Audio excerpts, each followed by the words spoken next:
placement. And I'll do some demonstrations and show you how to make these if you would like to see that. Are you taking photos again? It's on, and it's filming. I'll delete The whatever. center front line is where the shank of the button should be. What is the shank? I'm sorry, I don't know the The word. center part Okay. of the button. So when you mark your work, Where's your camera? Is it perfect? okay, so when you mark your work, this would be the center front line. That's where the button terminus happens to be. That's where it ends. And then this would be 1/2 of the button from the center front line to the edge of the fabric. So, I'm sorry, let me repeat that. So, you take a button and you get how much 1/2 of it is, and then that's the width of this, right? That's correct. That's correct. So, the reason it's not taking up all that width is that it stops short of the 1/2 because that's where the shank is. That's correct. That's correct. But you don't want the button hanging over the edge. Right. No. That's it's visually It would awkward. If you've got a fine button, it would put the button in jeopardy for being chipped or cracked. And the stress on the buttonhole is not distributed well when the buttonhole is real close to the edge. It'll blow itself out. So the idea is to line up your buttonholes, and a buttonhole is your button width plus about 1/8. And that gives plenty of space between here and here for the button to go through. Now, it depends upon the button, too. So let me just interject that. If you have a domed button, you really have to measure, and that would be very important.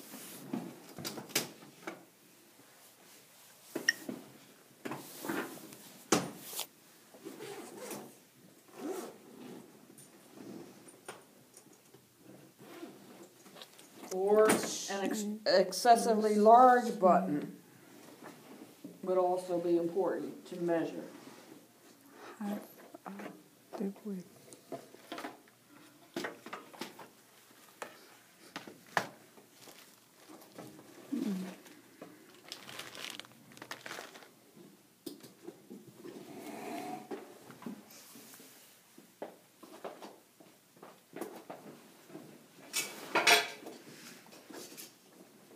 So you start the buttonhole right on the center front line.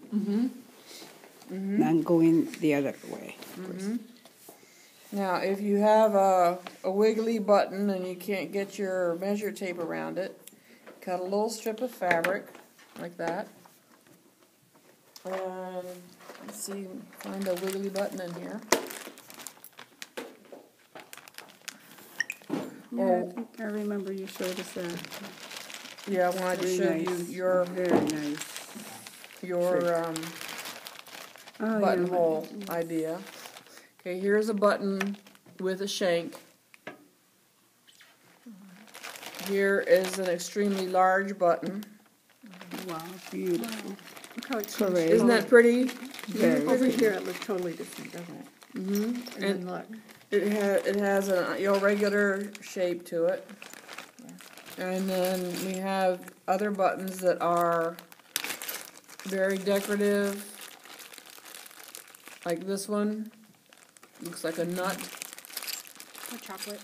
Or chocolate, yeah. Let me ask you one question. And this It's- one, huh? pardon, Okay. This one has a flange on it. Isn't it usually the center front line where the fabric ends in case of a jacket, for example? Isn't that the edge of the jacket? No. No, it No. doesn't have to be. No, that is the center front line right Okay, here. Okay. And this is beyond the center front line.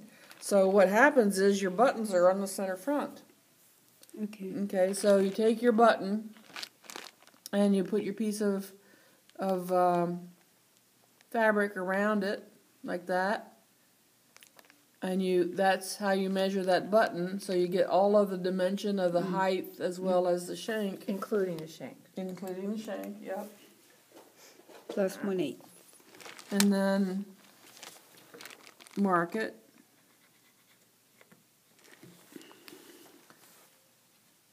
Okay, and then measure it. Wow. Excuse me. So that's, So that would be your buttonhole length. my God. It's big. It's bigger than you think. 2 1/8. Okay, so half of 2 1/8 is 1 1/16. Ha. I was thinking that. So there's your that is your buttonhole length right there. It's the size of a shoe. Now that's the exact size of the button. You want to add 1/8 of an inch to Right, that, right. so that you get some slide in there. If you're making a garment that is an outdoor coat or something that has a lot of stress on it, you use a buttonhole that is horizontal. If you're making a garment like a blouse or something that doesn't have a lot of stress, you make a vertical buttonhole. So that's a rule I of noticed that thumb. in many garments, although they're horizontal, the top one is vertical. Okay, so tell me, I understand the logic of these buttons with the stress, but why do you change directions when there's no stress? It's up to you. Oh, so you could have horizontal ones on no stress. Yeah. Okay. You could But- probably change the shape. That's probably why they do it. Because of the stress, it probably gets all... This pulls against this amount of fabric, you see. Yeah. So And if that- it's going over a bust, Yes. although I have seen people with buttons gaping in their vertical. Well, That it's means really they should just buy tacky a bigger looking. blouse. Yes, Okay. yes, or bust reducer or whatever. Yeah, whatever. I just love this button. Isn't that It changes great? color. Very What? And it's real correct. What do you call that? Shell, right. Yeah. Mother of pearl.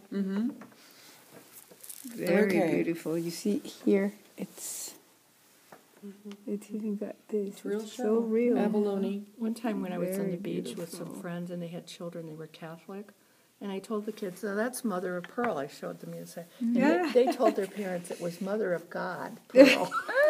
Mother, it might be. Good Lord made that, you know. And here's a pearl starting here and one here. It's a very nice. I just button. love them. I just love them. My sister's son his first day in school was a tragedy because it was a Catholic school and there was Mother Mary, whatever, and said, "No, my mother is Elena. You're not my mother." Okay, I'm sister, so I said, "No, my sister is Carla. I want to go home." Nobody here named for my family. No mother, no sister of mine. Okay. When you make a suit, generally speaking, you want to do bound buttonholes because that's pretty. Or you may want to do just plain old machine-made buttonholes, and that's okay. And I'm going to show you the cure for machine-made buttonholes. And that would be hand stitching the buttonhole. All right, now when you make a bound buttonhole, okay, you set up your garment with your limits of your buttons, and you want to engineer a facing that's the same shape or whatever the facing is going to be, is going to have the same hole only on the back side of the garment. So you're going to do all of your fancy work on the front with the lips of the buttonhole, and then a little hole on the back to go around the lips to finish off the design work. And that's beautiful. You're going to show us how to do this part. Yes. Okay, now a variate, huh? I'm trying to figure out how that works.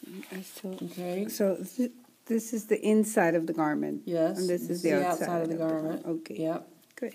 And this is the folded edge. Okay. Now center on front. coats, sometimes they'll have a seam along here. So that is no big problem. You're going to have your tape, twill tape down the front of it to hold that seam so that it doesn't stretch. And then you're going to do your fine work on your buttonholes on the front of the garment. Now let me ask Very you about nice. the twill tape. If you had a fabric that might stretch, but you didn't want to end up with the twill tape on the end, you can place the twill tape on while you're sewing and then take it off at the end? No, I would install it and leave it. Oh, okay. You can now twill tape, if it's on fine, delicate fabric, can be the selvage of a piece of silk, or it could be a hem tape, just a stay tape of some sort to keep it from stretching. But in this, would you sew it? You wouldn't sew it on the outside part of the garment, would you? Oh no, on the inside. So you'd sew it here? Be right along the inside of yes. Okay, gotcha. Okay, that makes more sense. Okay, now the buttonholes, the decorative bound buttonholes, can go a whole different direction and be just fun, decorative additions to a garment. This is one that's done with strips. No, this is a flat placket. This one is done with strips. See the strip here and strip here? So the hole is bound first with another piece to determine the shape. Then it's clipped and turned, and the strips are put on the back. And the same thing here with this flower, is the hole is determined and outlined with a backing piece, and then the strips are added to the back to create the lips. So when you sewed this, you put that white piece on top here and then sewed it and then turned it. And then is there a hole in the white piece, or how do you turn it? No, there are two strips together. 2 strips of white piece. No, it's No, the one yellow. piece. So When you cut it, you cut out most of the center, yep, Oh, I see. Okay, and then you turn and it. then you turn it I got around you, like you okay. would a facing. Right. All right. Yep. That's what I meant. Same kind of a thing. Okay. So let's do. Oh, the other thing I didn't bring was. I've got enough linen here. We can do this. Let's do a demonstration of how to do it, and then I'll show you how to do the buttonhole stitch around a machine-made buttonhole. Okay, did we get bobbins and stuff? I think so. She brought in the box. Okay. Yes. Thank you. Okay. That's so very nice.